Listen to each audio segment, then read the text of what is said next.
Hello, welcome back to my channel. This is Blueprint Design and I'm Nikhil. And in this video, we're going to talk about information architecture.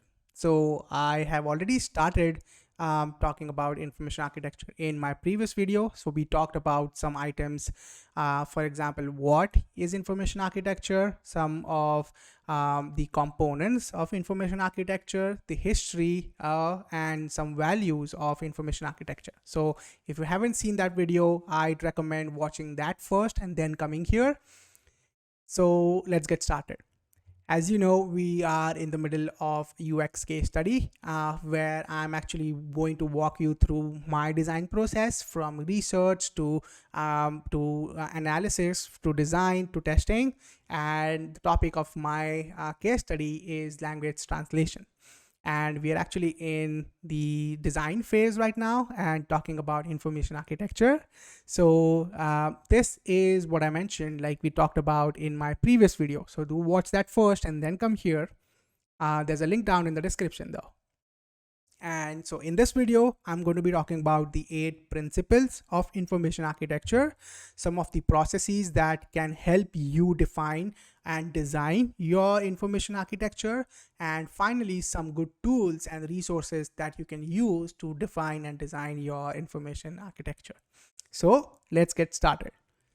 If you kind of like this content, do leave a like down below. It really helps me grow the channel and also motivates me to share good content with you.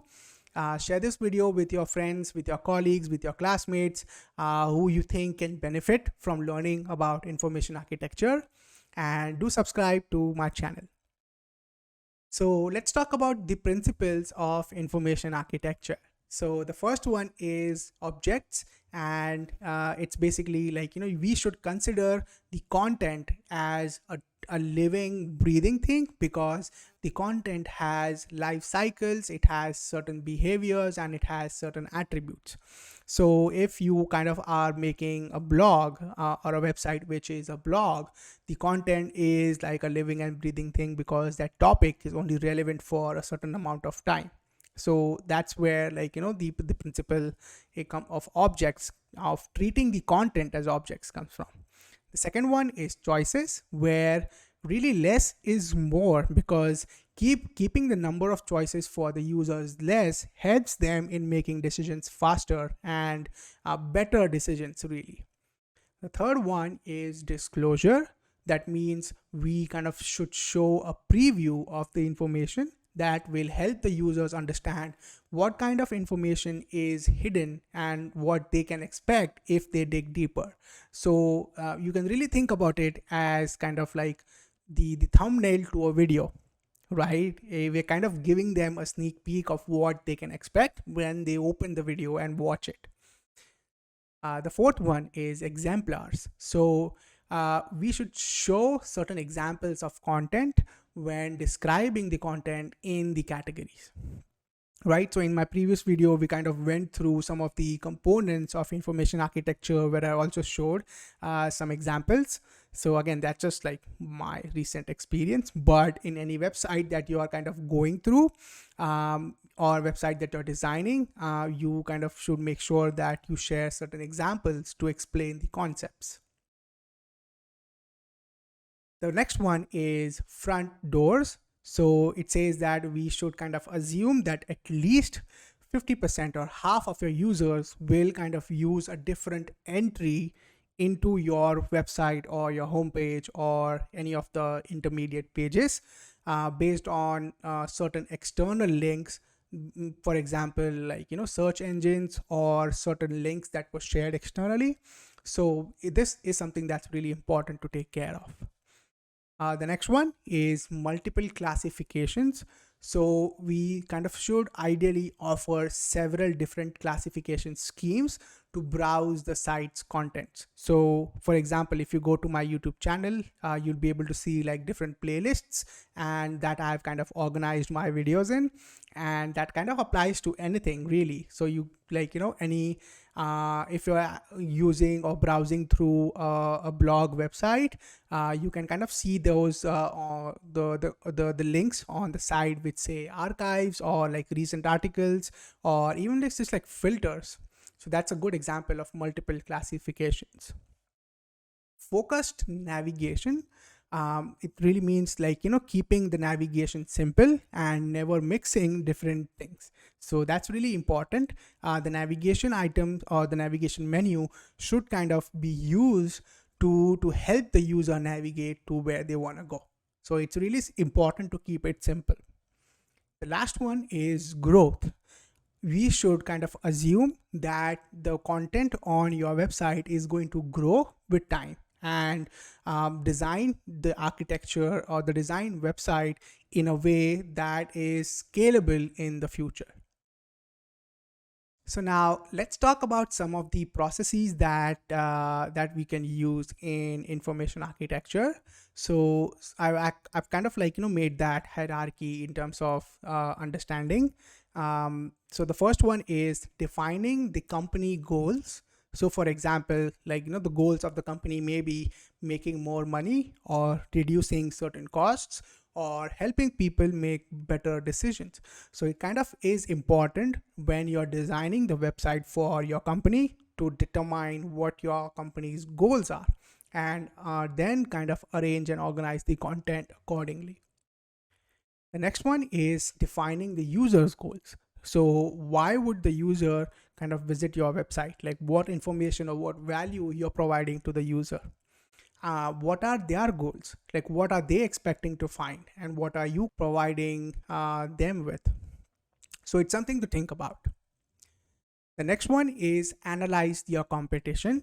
So what I mean by that is like, where does your competition show information on their website? Like, is the website easy to navigate? Are the users able to find information on their website relatively easily? So you can kind of take inspiration from your competition and decide like what makes your website a good website or a bad website. The last one and the most important is define your content. So certain tasks like doing a full inventory. For example, like if you have an existing website and you're improving the information architecture, it's important to start with doing a full inventory of your content, just so that you understand like what the content is on your website, and like move further to build the information architecture. If like doing a full inventory is it takes a lot of resources and time, you can also do a partial inventory to begin with, and then kind of move and build on top of it, right? And you can also do a content audit to understand like what type of information is there on your website, so that you can build the information architecture. Now let's look at how you can build the information architecture. The first one is obviously to group and label the content. Now, this is assuming you've done like a content audit or a full inventory of your content on your website. And so you know what content is going to go on your website. So then the first task now is to group and label the content. So you'd be able to create categories of content and divide that content easily. The next one is take those groups and labels of content and define a good navigation menu or a sitemap, so the users can navigate through your website to find different information. The third one is user testing. And this is basically just ask the user and reach out to the user. So some of the examples that you can do, or some of the methods or exercises that you can do are tree testing, where you ask the users to kind of go through your navigation menu and the hierarchy of your navigation menu in the form of a tree to figure out if they are able to find information easily. If not, kind of you can get that feedback to improve your navigation menus. The second example is card sorting. Based on the groups and the labels of the content that you've created, you can put those names of those content and the groups on different cards and hand those cards out to your users to see how they group those cards. So that way you can kind of understand or get an understanding of the groupings and the categories that the users will kind of put those cards into, and that becomes a natural understanding of the navigation structure. The third one is usability testing. And obviously this kind of applies to the entire website and not just your content, but you can actually use this exercise to inform and get feedback about the content as well. So now let's look at some of the tools that you can use to build your information architecture. The first one and the most simple one is your good old pen and paper. Like write the categories, the content, the classifications, and how you can build those. Uh, make use of card sorting exercises to reach out to the user so you can kind of get that natural construction of your navigation structure. Just basically use post-it notes with your team to kind of figure out what the information architecture should be. Any examples, just like good old pen and paper. If you want to use some technical or some technology products or websites, the next example is Miro. It's available for Windows, Mac, and also like mobile, or just as a web version as a website. It has a free and a paid subscription for larger teams as well. So do check that out. The next one is Lucidchart, and again, just like Miro, it's also available for Windows, Mac, and Linux, and also a web version. It's available for free for certain features, and then a paid version if you really like it. The next one is Xmind, and again, this is available for Windows, Mac, mobile, and a web version, but this one is only a paid version. Now, if you want to look for certain resources like books, I'm actually going to leave a link down in the description so you can access those books and purchase those and read those to understand information architecture.